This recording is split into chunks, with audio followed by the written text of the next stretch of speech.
Assalamualaikum warahmatullahi wabarakatuh. Perkenalkan, nama saya Gaduh Gifta Pisantun, biasa dipanggil Gaduh.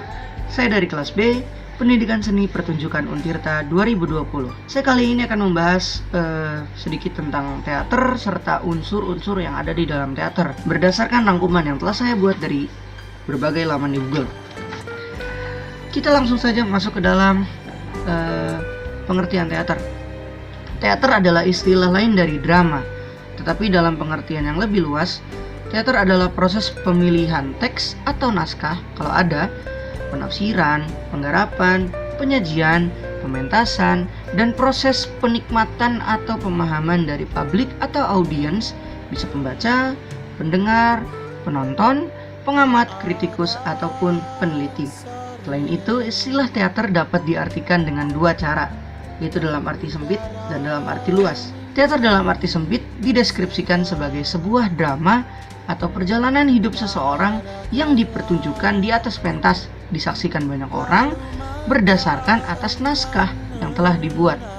Sedangkan dalam arti luas, teater adalah segala adegan yang dipertunjukkan di depan panggung, seperti ketoprak, ludruk, atau yang ada di Banten nih seperti ubruk, janger, matanda, dagelan, sulap, akrobat, dan lain sebagainya.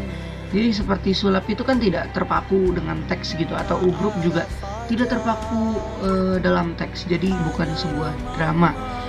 Jadi istilah teater ini sangat berkaitan langsung dengan pertunjukan, sedangkan istilah drama berkaitan langsung dengan naskah atau teks cerita yang akan dipentaskan.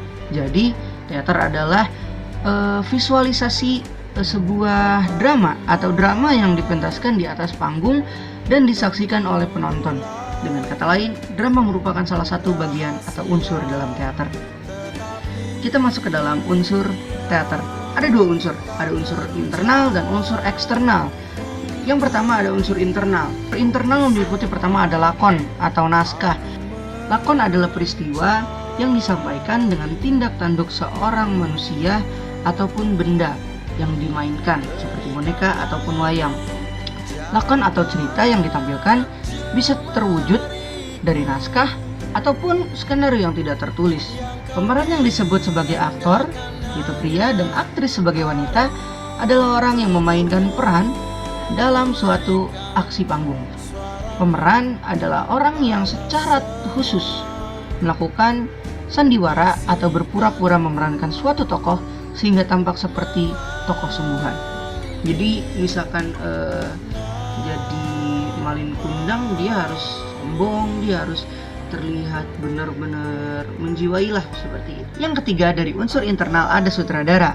Sutradara adalah orang yang memberi pengarahan dan bertanggung jawab atas segala masalah artistik dan teknis dalam pementasan drama atau teater.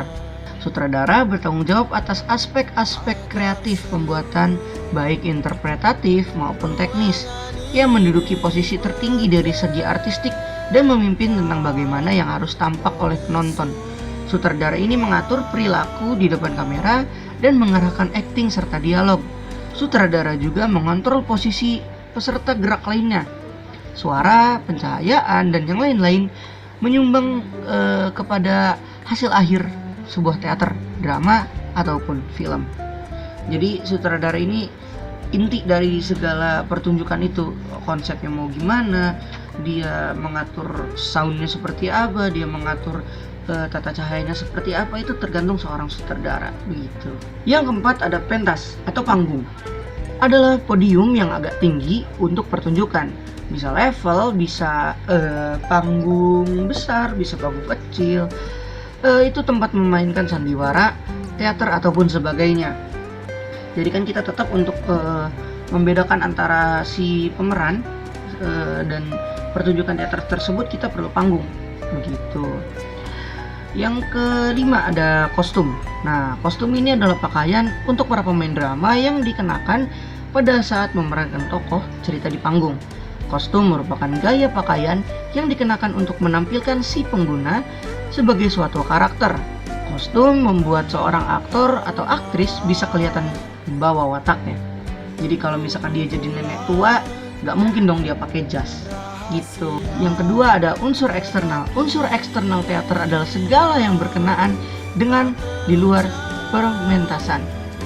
Nah, untuk unsur eksternal teater antara lain ada staf produksi, director, produser atau pimpinan produksi, stage manager, desainer, dan kru.